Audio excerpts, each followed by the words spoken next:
My name is Jerry Morris.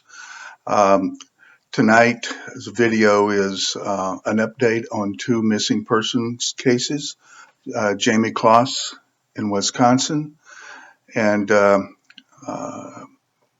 Kelsey Berreth in Colorado. Both I've given a video on both cases, and this is an update on both of them. Um, as most of you know, I do my readings beforehand, bring them to the video so that we can keep it short and sweet.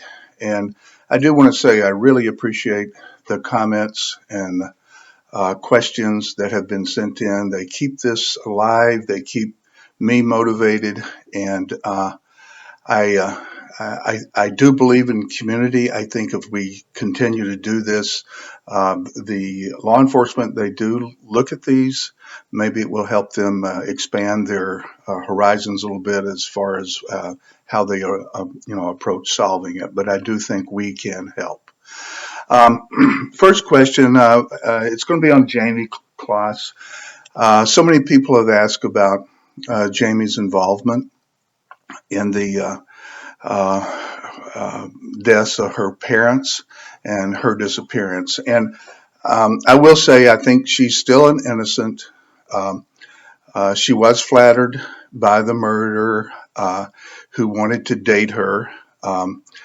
And he may have, I can even see a conversation between the murderer and her where he wanted to take her out and she'd say something like, well, my dad wouldn't allow it, or my dad would kill me.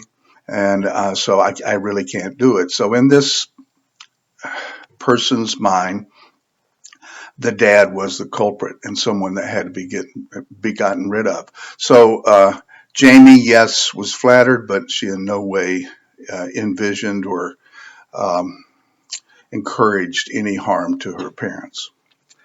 Um, the second question I thought was really well thought out that I got, because the question came in and said, if this young man who was in the house was so irrational, so volatile, um, why didn't he leave any clues? And I have really two answers for that. And they are, one is that police have determined that the murderer may have only been in the house for 4 or 5 minutes, so there wasn't a lot of time. Two is, and one that I've struggled with from the very beginning, is I kept seeing this murderer as having a dual personality. And one was reticent, controlled, mellow, thinking things through. The other was irrational and volatile and so forth. And I really come to realize that there was a second person involved in the murder. And that second person was the young man that I described in the first video, is a young man's father. And the young man's father, the father may have been the one to kill James Closs in the very beginning before his son goes in.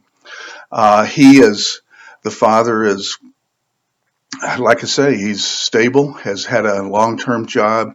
He's known in the community. He's mellow on the outside. He's just what you would expect from a normal guy in Barron, Wisconsin. He's a hunter. He owns a camper. All the opposite traits of his son. So that's my explanation. I think it's a family affair, and I think that is also can be very helpful to law enforcement. Also, too, the police had pinpointed, I think through CCTV, the two vehicles of interest. One was a black SUV. I think that black SUV is owned by the father, and I think that is significant as well. I've been trying to get the make and model of the car that drove up, and I finally have done it, and I feel like it's definitely that vehicle. Another thing too is when will the body of Jayme Closs be found? In the first video, I said that I thought it was, or I saw that I said that it was going to be in the spring, and the reason I did that is because I envision her being found under a lot of leaves and brush, and it was a lot of wet leaves and brush. There was no snow in the ground. And so consequently, I just interpolated that out to mean it would be in the springtime. Now, there is a small chance she'll be found soon because in the Northwest, all the snow has melted. So there's very little snow in the ground, and it's possible that she could, it's 5 or 10% chance that she could be found in the next week. And I think after that, we're supposed to get some pretty heavy snows.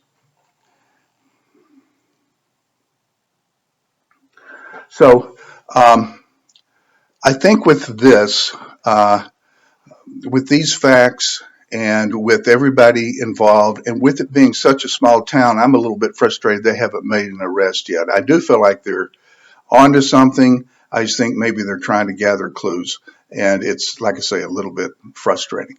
So let's go to Kelsey Berreth, and for the people who have not seen the first two videos, after you see this, you should probably go to those videos, and I'll give you a complete update.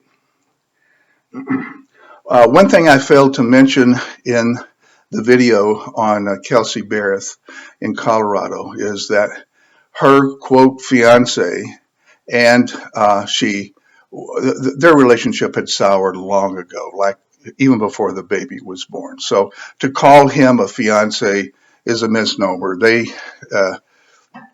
shared babysitting duties and a little, but I just don't, there was just nothing there. It was a wreck, their relationship. So that has been going on for a long time.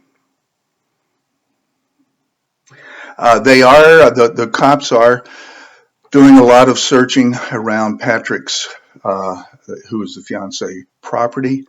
And I don't know. I just don't see anything coming of that. I don't know if they're looking for a burial site or what, but if you remember my video in that, I think her enwrapped body was dumped on the side of the road north of Denver.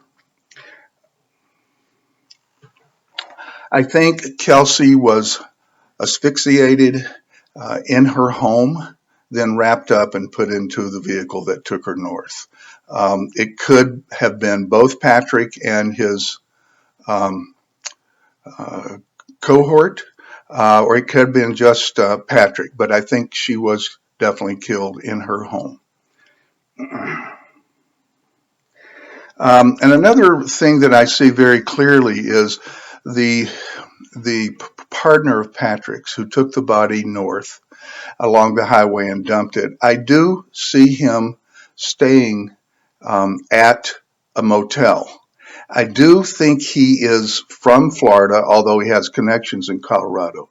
I don't know if he drove his Florida car up here or not, but I know in years past, motels took down license plate numbers, and it would be very interesting to know if in these motels up along the main route going up to Idaho and farther, if they had very many vehicles that were registered in the state of Florida. But I definitely see him in the hotel room, drinking a cup of coffee, looking out the window, and wondering, when to come back and so forth. And that sort of answers the ping or the text messages from that area. It would be very easy for the driver of that vehicle and the dumper of her body to just, ping from a distant area, which would throw the law enforcement off base. And it would be very easy to send text to Patrick, the so-called fiance, and to her employer, which would also mean that the person sending these texts, if it was not Kelsey had to know who her employer was and who Patrick was, and so it certainly wasn't random, as you can imagine. So that's it for now. I hope that we'll see a solution, surely, with Jayme Kloss soon. Keep up the good work. Take these items, give me feedback, and I'll do the psychic work, and you can, do the, putting the pieces together. I think that's very important to the solution here. So thank you, and I will see you soon.